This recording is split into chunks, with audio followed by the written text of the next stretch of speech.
To channel ಸ್ವರ ಮಾಧ್ಯಮ. ನಾನು ನಿಮ್ಮ ಪ್ರೀತಿಯ ರವಿ ವೆಂಕಟೇಶ್. ಬ್ಲಾಗ್ನ ಆಲ್ಮೋಸ್ಟ್ 2 o'clockಗೆ ಸ್ಟಾರ್ಟ್ ಮಾಡ್ತಾ ಇದ್ದೀನಿ. ಮಧ್ಯಾಹ್ನ ಅಡುಗೆ ಆಲ್ಮೋಸ್ಟ್ ಆಗಿದೆ. ಸಿಂಪಲಾಗಿ ದಂಟಿನ ಸೊಪ್ಪಿನ ಪಲ್ಯ ಮಾಡಿದೆ. ಇದನ್ನ ನೀವುಗಳು ಟ್ರೈ ಮಾಡಿ, ತುಂಬ ಟೇಸ್ಟಿಯಾಗಿರುತ್ತೆ. ನಾನೇನು ಡೀಟೇಲಾಗಿ ರೆಸಿಪಿ ತೋರ್ಸೋಕ್ಕೆ ಹೋಗಲ್ಲ. ಸಿಂಪಲಾಗಿ ಮಾಮೂಲಿ ಮೆಣಸಿನ್ಕಾಯಿ ಒಗ್ಗರಣೆ ಮಾಡ್ಕೊಂಡ್ಬಿಟ್ಟು ಚೆನ್ನಾಗಿ ಸೊಪ್ಪು ಹಸಿ ವಾಸನೆವರೆಗೂ ಹೋಗೋವರೆಗೂ ಅದನ್ನು ಕ್ಲೀನಾಗಿ ಹುರ್ಕೊಂಡ್ಬಿಟ್ಟಿದೆ. ಹುರ್ಕೊಂಡಿದ್ದಾದ್ಮೇಲೆ ಸ್ವಲ್ಪ ತೊಗರಿಬೇಳೆ ಅಥವಾ ಹೆಸರು ಬೇಳೆ ಯಾವ್ದಾದ್ರು ಪರವಾಗಿಲ್ಲ, ನಾರ್ಮಲ್ ಆಗಿ ಬೇಯಿಸ್ಕೊತೀವಲ್ಲ ಅದನ್ನ ಬೇಯಿಸ್ಕೊಂಡು ಈ ಪಲ್ಯಕ್ಕೆ ಹಾಕಿ ಒಂಚೂರು ಉಪ್ಪು ಹಾಕ್ಬಿಟ್ಟು ಮಿಕ್ಸ್ ಮಾಡಿ ಇಟ್ಟಿದ್ದೀನಿ ಅಷ್ಟೇ. ಬೇಳೆ ಬೇಯಿಸ್ಕೊಂಡಿದ್ದ ಬೇಳೆನೂ ಸ್ವಲ್ಪ ವಾಸನೆ ಹೋಗೋವರೆಗೂ ಕ್ಲೀನಾಗಿ ಬಾಡಿಸ್ಕೊಂಡ್ರೆ ತುಂಬಾ ಚೆನ್ನಾಗಿರುತ್ತೆ. ಅಂಡ್ ಮೇಲೆ ಬೇಕಾದ್ರೆ ನಿಮಗೆ ನಿಂಬೆಹಣ್ಣು ಹಾಕೋಬಹುದು, ಬೇಗ ಆಗುತ್ತೆ ಅಂಡ್ ತುಂಬಾ ಟೇಸ್ಟಿ ಆಗಿರುತ್ತೆ ಅನ್ನಕ್ಕೆ ಕಲ್ಸ್ಕೊಂಡು ತಿನ್ನಕ್ಕೆ. ಏನಕ್ಕೆ ಯೂಶಲಿ ಪುಡಿಗಳನ್ನ ಅವಾಯ್ಡ್ ಮಾಡ್ತೀನಿ ಅಂದ್ರೆ, ತರಕಾರಿ ಪಲ್ಯಗಳು ಅಕಸ್ಮಾತ್ ಬೈ ಚಾನ್ಸ್ ಮಿಕ್ ಹೋದ್ರೆ ಅದನ್ನ ಡೈರೆಕ್ಟ್ ಆಗಿ ಹಾಗೆ ತಿನ್ಬೋದು. ತುಂಬಾ ಖಾರ ಇದ್ರೆ ತಿನ್ನಕ್ಕಾಗಲ್ಲ ಅಂತ ಈ ತರ ಪಲ್ಯಗಳು ಮಾಡ್ತೀನಿ. ಅಂಡ್ ತೋರಿಸ್ತೀನಿ ನಿಮ್ಗಳಿಗೂ ಪಲ್ಯ ಯಾವ ತರ ರೆಡಿ ಆಗಿದೆ ಅಂತ. ಸೊ ಈ ತರ ಪಲ್ಯ ಆಗುತ್ತೆ ಅಂಡ್ ಗ್ರೀನ್ ಕಲರ್ ಆಗು ಇರುತ್ತೆ, ನೋಡೋಕ್ಕೂ ಚೆನ್ನಾಗಿರುತ್ತೆ, ಕಲರ್ಫುಲ್ ಆಗಿ ಕಾಣಿಸುತ್ತೆ ಬೇಳೆ ಎಲ್ಲ ಹಾಕಿರೋದ್ರಿಂದ. ಅಂಡ್ ಮಾಡೋದು ತುಂಬಾನೇ ಈಸಿ, ಒಂದು 5 ನಿಮಿಷದಲ್ಲಿ ಆಗೋಗುತ್ತೆ ನೀವು ಬೇಳೆ ಬೇಯಿಸಿ ಇಟ್ಕೊಂಡ್ಬಿಟ್ಟಿದ್ರೆ. ಸಾಕಷ್ಟು ಜನ ನೀವು ಡ್ರೆಸ್ಗಳನ್ನ ಸ್ಟಿಚ್ ಮಾಡ್ಕೊಂಡ್ಮೇಲೆ ತೋರಿಸಿ ಅಂತ ಕೇಳ್ತಾ ಇದ್ರಿ. ಸೊ ನಿಮ್ಗಳಿಗೂ ತೋರಿಸ್ತೀನಿ. ಕೆಲವು ಮಾತ್ರ ಕಂಪ್ಲೀಟ್ ಆಗಿ ಡ್ರೆಸ್ ಮೆಟೀರಿಯಲ್ನ, ಚೂಡಿದಾರ್ ಡ್ರೆಸ್ ಮೆಟೀರಿಯಲ್ನ ಸ್ಟಿಚ್ ಮಾಡ್ತೀನಿ. 1-2-3 ಬರೀ ಟಾಪ್ಗಳನ್ನ ಮಾತ್ರ ಸ್ಟಿಚ್ ಮಾಡಿಸಿದ್ದು. ಅಂಡ್ ಸ್ವಲ್ಪ ತುಂಬಾ ಏನು ಗ್ರ್ಯಾಂಡ್ ಲುಕ್ ಬರೋ ತರ ಈ ತರದೆಲ್ಲ ಏನು ಸ್ಟಿಚ್ ಮಾಡಿಸಿಲ್ಲ. ಡೈಲಿ ವೇರ್ಗೆ ಹೇಗ್ ಬೇಕೋ ಆ ತರ ಮಾತ್ರನೇ ಸ್ಟಿಚ್ ಮಾಡಿಸಿರೋದು. ಅಂಡ್ ನಿಮ್ಗಳಿಗೂ ತೋರಿಸ್ತೀನಿ ಒಂದೊಂದೇ ಯಾವ ತರ ಸ್ಟಿಚ್ ಮಾಡಿಸಿದೀನಿ ಅಂತ. ಇದ್ರೊಳಗೆ 1-2-3 ಆಗಲೇ ವೇರ್ ಮಾಡಿದ್ದೀನಿ, ಕೆಲವು ವಿಡಿಯೋನಲ್ಲೂ ನೀವು ನೋಡಿದಿರಾ. ಬಟ್ ಅದು ತೋರಿಸಿ ಅಂತ ಕೇಳಿದ್ರಿ, ಅದನ್ನ ನಾನು ಹಾಕೊಂಡಾಗ, ಹಾಗಾಗಿ ತೋರಿಸ್ತೀನಿ ಇವಾಗ ಯಾವ್ಯಾವ ತರ ಸ್ಟಿಚ್ ಆಗಿದೆ ಅಂತ. ಸೊ ಫಸ್ಟ್ ನಿಮ್ಗೆ ಹೇಳಿದೆ ನಾನು ತುಮಕೂರಿನಲ್ಲಿ ಈ ತರ ಇಕ್ಕತ್ ಮೆಟೀರಿಯಲ್ ನಲ್ಲಿ ತಗೊಂಡು ಬಂದಿದ್ದೆ ಅಂತ. ಸೊ ಇಕ್ಕತ್ ಮೆಟೀರಿಯಲ್ ಅಲ್ಲಿ ಕಾಟನ್ ಇದು ಎಷ್ಟು ರುಪೀಸ್ ಕೊಟ್ಟಿದೆ ಅನ್ನೋದು ಎಕ್ಸಾಕ್ಟ್ ಆಗಿ ಮರ್ತೋಗಿದೆ. 2 ಮೀಟರ್ ತಗೊಂಡ್ಬಂದಿದೆ ಅಷ್ಟೇ. ಏನು ವರ್ಕ್ ಮಾಡಿಲ್ಲ, ಸಿಂಪಲ್ ನಮ್ಗೆ ಇಲ್ಲಿ ಕಾಣಿಸ್ತಾ ಇರ್ಬೋದು, ಬಟನ್ಗಳು ಇಡ್ಸಿದೀನಿ ಅಷ್ಟೇ ಬ್ಲೂ ಕಲರ್ ಅಲ್ಲಿ. ಅಂಡ್ ಸಿಂಪಲ್ ಆಗಿ ಟಾಪ್ ತರ ಅಷ್ಟೇ, ಇದಕ್ಕೇನು ಬಾಟಮ್ ಎಲ್ಲ ಏನೂ ಇಲ್ಲ. ಅಂಡ್ ಸಾಕಷ್ಟು ವಿಡಿಯೋಗಳಲ್ಲಿ ನಾನು ಇದನ್ನ ಹಾಕೊಂಡಾಗ ನೀವುಗಳು ನೋಡ್ತೀರಾ.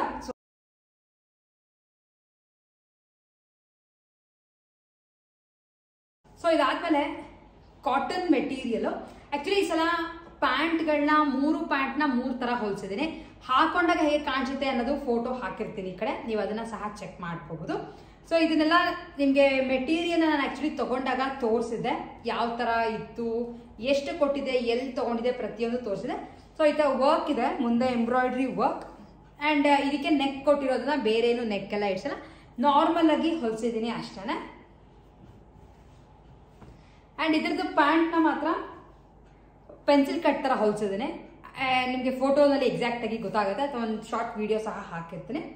ಇದು ಕಾಟನ್ ಆಗಿರೋದ್ರಿಂದ ಸಮ್ಮರ್ ಆಲ್ಮೋಸ್ಟ್ ಸ್ಟಾರ್ಟ್ ಆಗ್ತಾ ಇದೆ ಸಮ್ಮರ್. ಸೊ ಹಾಗಾಗಿ ಎಲ್ಲ ಕಾಟನ್ ಪ್ರಿಫರ್ ಮಾಡಿದ್ದೀನಿ. ಸಿಂಪಲ್ ಆಗಿ ಹೊಲ್ಸ್ಕೊಂಡ್ರೆ ಡೈಲಿ ವೇರ್ಗೂ ಆಗುತ್ತೆ, ಅಕಸ್ಮಾತ್ ಆಚೆ ಹೋಗ್ತೀವಿ ಅಂದ್ರೂ ಆಗುತ್ತೆ ಅಂತ.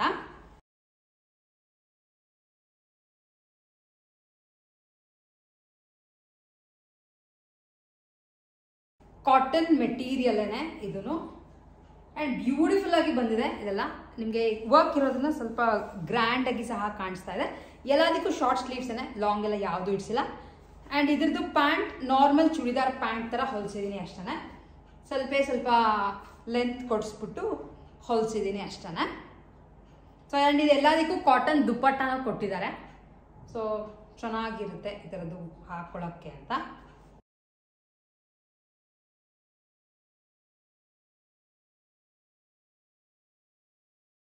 ಒಂದೆರಡು ನಾನು ತಗೊಂಡಿದ್ದೆ, ಕೆಲವು ಗಿಫ್ಟ್ ಕೊಟ್ಟಿದ್ದಿದೆ. ಸೊ ಪ್ರತಿಯೊಂದು ಇದರೊಳಗೆ ಮಿಕ್ಸಪ್ ಆಗಿದೆ. ಆ್ಯಂಡ್ ನೆಕ್ಸ್ಟ್ ಇದು ಆ್ಯಕ್ಚುಲಿ ಸೂರತ್ನಲ್ಲಿ ತೊಗೊಂಡು ಬಂದಿದ್ದು, ನಾನು ಓದಕ್ಕೆ ತೊಗೊಂಡಿದ್ದೆ, ಕಲರ್ ಇಷ್ಟ ಆಯಿತು ಅಂತ.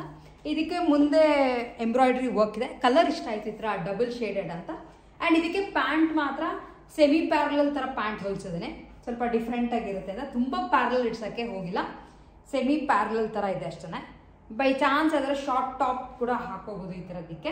ಆ್ಯಂಡ್ ಇದೆಲ್ಲದಕ್ಕೂ ದುಪ್ಪಟ್ಟ ಇದೆ, ನಾರ್ಮಲ್ ಸ್ಟಿಚಿಂಗ್ ಅಷ್ಟೇ.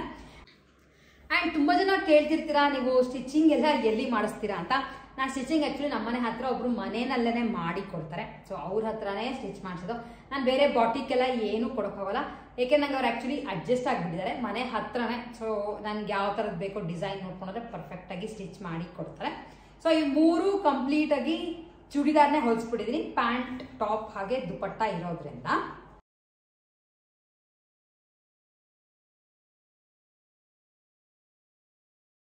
ಸೊ ಇದನ್ನ ಆಕ್ಚುಲಿ ನಿಮಗೆ ತೋರಿಸಲೇಬೇಕಿತ್ತು. ನನ್ನ ರೀಸೆಂಟ್ ವಿಡಿಯೋನಲ್ಲಿ ಈ ಡ್ರೆಸ್ನ ನೀವು ನೋಡಿದಿರಾ, ನಾನು ಆಚೆ ಹಾಕೊಂಡು ಹೋಗಿದ್ದೆ. ಇದು ಆಕ್ಚುಲಿ ಇದು ಟಾಪ್ ಕೊಟ್ಟಿದ್ರು, ಬ್ಲ್ಯಾಕ್ಗೆ ರೆಡ್ ಮತ್ತೆ ವೈಟ್ ಇರೋ ಥರ. ಇದು ಬಾಟಮ್, ಹಾಗೆ ಇದು ದುಪಟ್ಟ ಇದ್ದಿದ್ದು. ಸೊ ನಾನು ಏನು ಪ್ಲಾನ್ ಮಾಡಿದೆ ಅಂದರೆ ಇದ್ರೊಳಗೆ ಮತ್ತೆ ಬಾಟಮ್ ಹೊಲ್ಸ್ಕೊಳ್ಳೋದು ಬೇಡ ಅನಿಸ್ತು, ಬ್ಲ್ಯಾಕ್ ಕಲರ್ ಹಾಕೋಬಹುದು ಅಂತ 2 ಟಾಪ್ ಹೊಲ್ಸ್ಕೊಂಡಿದ್ದೀನಿ. ಅಂದರೆ ಇದ್ರೊಳಗೂ ಟಾಪ್, ಬಾಟಮಲ್ಲೂ ಟಾಪ್, ಟಾಪಲ್ಲೂ ಟಾಪ್. ಸೊ 2 ಟಾಪ್ ಆಗುತ್ತೆ ಅಂತ. ತುಂಬ ಚೆನ್ನಾಗಿ ಇದೆ. ಇದನ್ನ ನೋಡೇ ತುಂಬ ಚೆನ್ನಾಗಿ ಕೇಳಿದ್ರಿ, ನಮಗೆ ತೋರಿಸಿ ಡೀಟೇಲ್ ಆಗಿ ಯಾವ ಥರ ಸ್ಟಿಚ್ ಮಾಡಿಸಿದ್ರಾ ಅಂತ. ನಾನು ರೀಸೆಂಟಾಗಿ ಇದನ್ನ ಹಾಕೊಂಡು ಹೋಗಿದ್ದೆ. ಇದನ್ನ ಒಂದು ಬ್ಲ್ಯಾಕ್ ಈ ಥರ ಪ್ಯಾಚ್ ವರ್ಕ್ ಥರ ಮಾಡಿಸಿದ್ದೀನಿ ಸಿಂಪಲ್ ಆಗಿ. ಇದು ಆ್ಯಕ್ಚುಲಿ ಜೀನ್ಸ್ ಹಾಕ್ಕೊಂಡ್ರು ಚೆನ್ನಾಗಿ ಕಾಣಿಸುತ್ತೆ, ಅಥವಾ ನಾರ್ಮಲ್ ಪ್ಯಾಂಟ್ ಹಾಕೊಂಡು ನಾನು ಹಾಕೊಂಡಿದ್ದ ಹತ್ರ ದುಪ್ಪಟ್ಟ ಹಾಕೊಂಡ್ರು ಚೆನ್ನಾಗಿ ಕಾಣಿಸುತ್ತೆ. ಯಾಕಂದರೆ ಇದ್ರದ್ದು ದುಪ್ಪಟ್ಟ ಇದೇ ಕೊಟ್ಟೇ ಇದ್ರು. ಸೊ ಡಿಫ್ರೆಂಟ್ ಆಗಿ ಇರುತ್ತೆ ಅಂತ ನಾನು ಈ ಥರ ಯೂಶಲಿ ಮ್ಯಾಚ್ಗಳನ್ನ ಮಾಡ್ತೀನಿ. ಟ್ರೈ ಮಾಡಿ. ಕಾಟನ್ ಇದ್ರೆ ಆ್ಯಂಡ್ ಬ್ಲ್ಯಾಕ್ ವೈಟ್ ಎಲ್ಲ ನಾರ್ಮಲ್ ಆಗಿ ಪ್ಯಾಂಟ್ಗಳನ್ನ ಇಟ್ಕೊಂಡೇ ಇರ್ತೀವಿ. ಸೊ ಅವಾಗ ಬಾಟಮ್ ಅಲ್ಲೂ ಒಂದು ಟಾಪ್ ಹೊಲ್ಸ್ಕೋಬಹುದು, ಚೆನ್ನಾಗಿರುತ್ತೆ. ಆ್ಯಂಡ್ ಇದ್ರದ್ದು ನಾರ್ಮಲ್ ಟಾಪೇ ಕೊಟ್ಟಿದ್ರು. ಸೊ ನೋಡಿದ್ರೆ ಸಾಕಷ್ಟು ನನ್ನ ಶಾರ್ಟ್ಸಲ್ಲಿ ಆರ್ಥಾ ಸ್ಟುಡಿಯೋಸ್ನಲ್ಲಿ ಈ ಡ್ರೆಸ್ನ ವೇರ್ ಮಾಡಿದ್ದೀನಿ. ಸೊ ಇದು ನಾರ್ಮಲ್ ಟಾಪ್ ಕೊಟ್ಟಿದ್ರು, ಟಾಪಲ್ಲೇ ಸಿಂಪಲ್ ಆಗಿ ಒಂದು ನೆಕ್ ಇಡ್ಸ್ಬಿಟ್ಟು ಟಾಪ್ ಹೊಲ್ಸ್ಕೊಂಡಿದ್ದೀನಿ ಅಷ್ಟೇ.